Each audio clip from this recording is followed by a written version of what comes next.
Hello, in front of me I've got FOSSiBOT F101.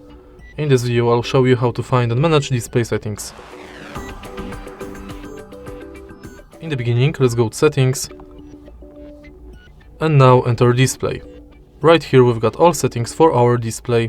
Let's start with the top of the list where you can change display brightness level manually or via adaptive brightness. Next, we can manage lock screen preferences like privacy on lock screen, add text on lock screen, show wallet, show device controls, control from locked device, double line clock, and wake screen for notifications. Next, we can change screen timeout between 15 seconds, 30 minutes or never, and we can enable or disable screen attention function.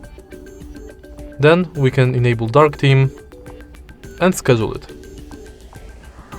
Next, we can change display size and text size, and enable bold text and high contrast text.